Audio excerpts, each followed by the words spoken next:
Assalamualaikum warahmatullahi wabarakatuh. Perkenalkan, nama saya Nasrun Kamil Swakil. Saya mahasiswa dari Istiqom Ambon, jurusan Teknik Informatika. Hari ini saya akan menjelaskan beberapa pertanyaan yang dimana dilontarkan oleh dosen kepada saya. Yaitu pertanyaannya adalah satu. Menurut Anda, mengapa bahasa Indonesia masih perlu dikuliahkan, diajarkan sebagai mahasiswa di perguruan tinggi? Ya, menurut saya tujuannya adalah untuk mengasah kemampuan berbahasa dan mengembangkan kepribadian para mahasiswa dan menjadi suatu kewajiban bagi kita selaku warga negara Indonesia atau disebut WNI untuk menguasai dan menerapkan bahasa Indonesia dalam kehidupan sehari-hari dengan baik dan benar. Wajib untuk dipelajari oleh mahasiswa, siswa, dan masyarakat sehingga bahasa Indonesia terjaga dengan kasarnya dengan baik. Karena kita melihat konsep-konsep, melihat keadaan di kalangan masyarakat bahwasanya masyarakat itu masih menggunakan bahasa Indonesia belum dengan benar, sehingga bahasa Indonesia ini wajib untuk dikuliahkan oleh mahasiswa, dipelajari oleh pelajar dari SMP dan sebagainya, dan juga dipelajari oleh mahasiswa agar supaya kita bisa menggunakan bahasa Indonesia ini dengan baik dan benar.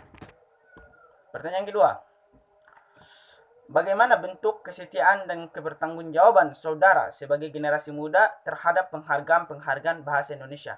Ya, menurut saya itu kesetiaan dan bertanggung jawab itu adalah suatu sikap yang menunjukkan rasa bangga saya sebagai generasi bangsa Indonesia dalam menggunakan bahasa Indonesia dengan baik dan benar, dibandingkan menggunakan bahasa asing atau kata bukan berasal dari bahasa Indonesia itu. Sehingga pemuda bangsa mencetus sebuah janji atau sumpah yang memperkuatkan bahasa Indonesia yang disebut Sumpah Pemuda, yang dimana diperingati pada tanggal 1 Juni 1945 oleh pemuda-pemuda Indonesia.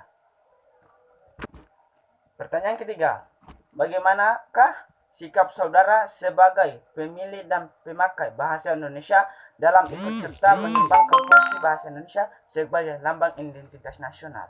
Ya, menurut saya menggunakan bahasa Indonesia dengan baik dan benar sesuai kaidah-kaidah berbahasa Indonesia yang baku serta memperkenalkan Indonesia di kaca dunia atau di benua Indonesia dengan bahasa nasional, bahasa Indonesia yang dimana bahasa nasional yang digunakan oleh bangsa Indonesia itu sendiri.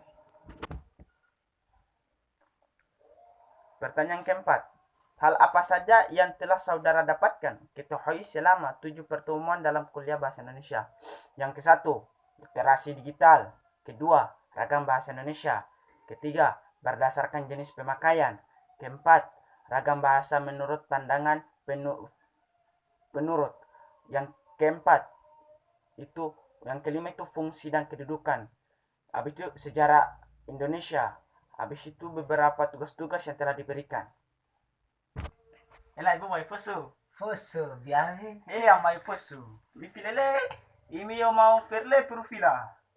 Tambah be piru el fos ba. Ela berarti le nah mire mo mitalambian bolo. Seng. Katong datang itu en linya mo. Tambi alhamdulillah. Bili ya mah laklelai. Hai mi bolo bili ya fiale klefeni. Ayo. Laklai. Hasil presentasi dari saya. Kalau ada kata-kata yang salah itu datang dari saya sendiri. Kalau ada kata-kata yang benar itu datang dari Allah Subhanahu wa taala. Sekali lagi wabillahi taufiq wal hidayah. Wassalamualaikum warahmatullahi wabarakatuh. Jangan lupa subscribe, like dan komen.